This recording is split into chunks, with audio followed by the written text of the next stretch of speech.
Zee 24 तास एक पाऊल पुढे। जळगाव जिल्ह्यातल्या अमळनेर तालुक्यामध्ये हप्ता देऊन सर्रास वाळू उपसा सुरू आहे। विशेष म्हणजे हप्ता न दिल्यास महसुली अधिकारी खोट्या तक्रारी देऊन कांगावा करत असल्याचा प्रकारही उघडकीला आलाय। अमळनेरच्या मध्यधुंद नायब तहसीलदारांनी हप्ता न मिळाल्याने थेट जीवे मारण्याचा प्रयत्न केल्याची तक्रारच केलेली होती। यावरून वाळू माफिया आणि महसूलचे अधिकारी यांच्यात कसे अर्थपूर्ण संबंध आहेत हे उघड होतंय। पाहूया एक रिपोर्ट। जळगाव जिल्ह्यातल्या अमळनेर तालुक्यात असा अवैध वाळू उपसा सुरू आहे। रविवारी सुट्टी असूनही नायब तहसीलदार अशोक जगदेव हे मध्यधुंद अवस्थेत बोरी पात्रात अवैध वाळू उपसा रोखण्यासाठी गेले।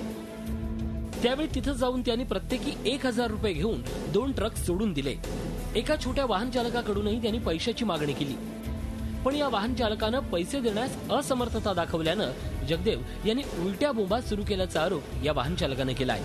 विशेष म्हणजे जगदेव यांनी या वाहन चालकाविरोधात जीवे मारण्याची धमकी दिल्याची तक्रार पोलिसात नोंदवली।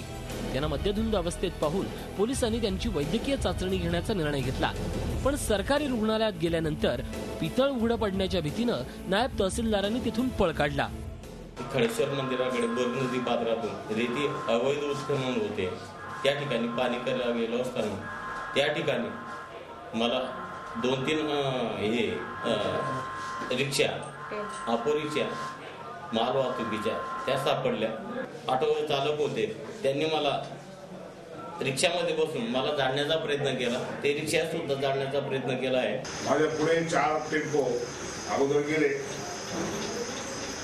तर टेम्पोवाल्याकडून या साहेबांनी 1000 रुपये घेतले आणि त्यांना सोडून दिले। सरकारी अधिकारी आणि वाळू उपसा करणारे माफिया यांच्यात असलेल्या अर्थपूर्ण संबंधामुळे अवैध वाळू उपसा अगदी राजरोसपणे सुरू आहे। त्यामुळे या प्रकरणी काही कारवाई होईल का याबाबत साशंकता आहे। झी 24 ताससाठी विकास बदाणे, जळगाव। झी 24 तास एक पाऊल पुढे।